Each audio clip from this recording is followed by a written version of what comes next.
उठाओ इसे, निकल जाओ यहाँ से। तुम हमारे खून का सबसे बदनाम कर। कोरे सपने मेरे बरसों से। हमारा मिशन सिर्फ इसकी कहानी दोहराना नहीं है, नहीं, बल्कि ये समझना है कि एक सीधी साधी फिल्म जो मतलब 25 साल से ज्यादा पुरानी हो चुकी है, हाँ आज भी जिंदा क्यों है, एक मीम की तरह, एक कल्चरल फिनोमिनन की तरह। हाँ, यही असली सवाल है। एक तरफ है गांव के सबसे इज्जतदार ठाकुर भानु प्रताप सिंह, परंपरा और अनुशासन के प्रतीक, और दूसरी तरफ उनका अपना बेटा हीरा, जिसे वो अपने खानदान पर एक धब्बा समझते हैं। हमें लगता है कि सिर्फ एक पिता पुत्र के झगड़े की कहानी है, पर जो सोर्सेज हमने देखे हैं वो बताते हैं कि ये कहानी उससे कहीं ज्यादा गहरी है। बिल्कुल। तो चलिए इस रिश्ते और इसकी विरासत की परतों को खोलते हैं। तो किरदारों से ही शुरू करते हैं। भानु प्रताप सिंह यानी अमिताभ बच्चन का जो किरदार है वो एक अहंकारी, गुस्सैल, सख्त पिता है। हाँ, ऊपर से तो यही लगता है, लेकिन एक विश्लेषण ये कहता है कि उनका गुस्सा असल में उनके डर से पैदा होता है।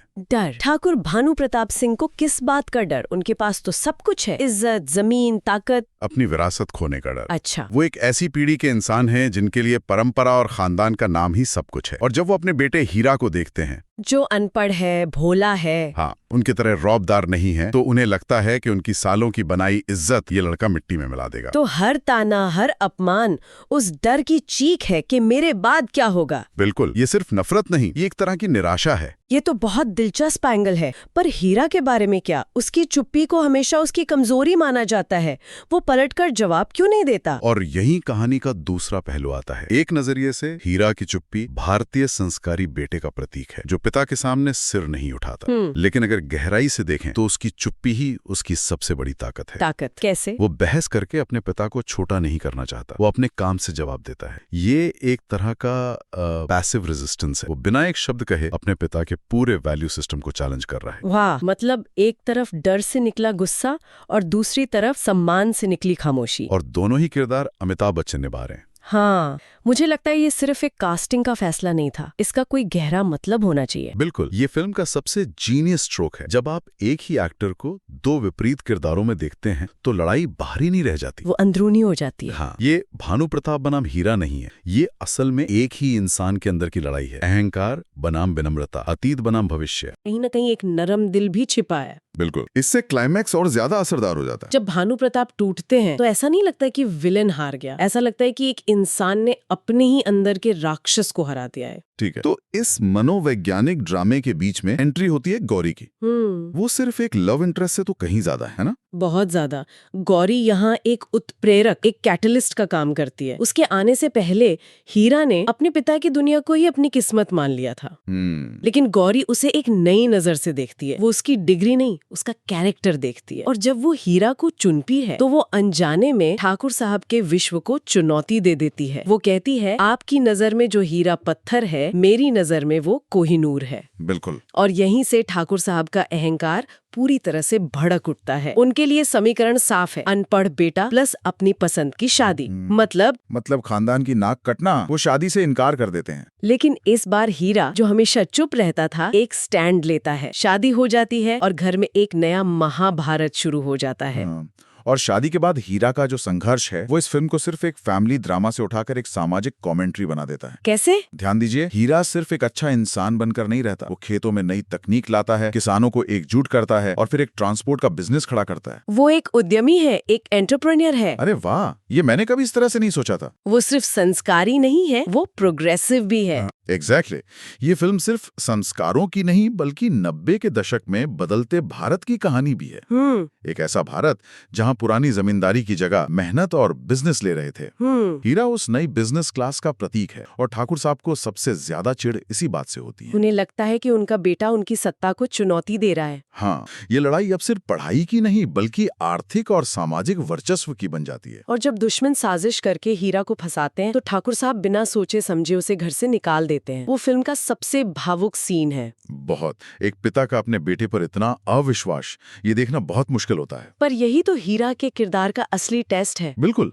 घर से निकाले जाने के बाद वो टूटता नहीं है, वो शून्य से अपनी दुनिया फिर से बनाता है और पहले से भी ज्यादा सफल होता है। वो साबित करता है कि उसकी पहचान उसके पिता के नाम से नहीं, उसके अपने काम से है। और फिर आता है वो मोड़ जब सच्चाई सामने आती है। ठाकुर भानु प्रताप को पता चलता है कि हीरा निर्दोष था। उन्हें अपनी गलती का एहसास होता है और वो वो एक लाइन है जो उनके बदलाव को दिखाती है। पढ़ाई नहीं, संस्कार बड़ा बनाते हैं। हाँ, ये लाइन इस फिल्म का सार है। ठाकुर साहब को समझ आता है कि जिस चीज को वो हीरा की सबसे बड़ी कमी समझते थे, यानी उसका अनपढ़ होना, वो असल में कोई कमी थी ही नहीं। असली कमी तो उनके अपने संस्कारों में थी। सही कहा। उनका अहंकार टूटता है और वो पछतावे में डूब जाते हैं। और फिर वो क्लाइमैक्स जहाँ ठाकुर साहब खुद हीरा के पास जाते हैं, उससे माफी मांगते हैं और उससे गले लगाते हैं।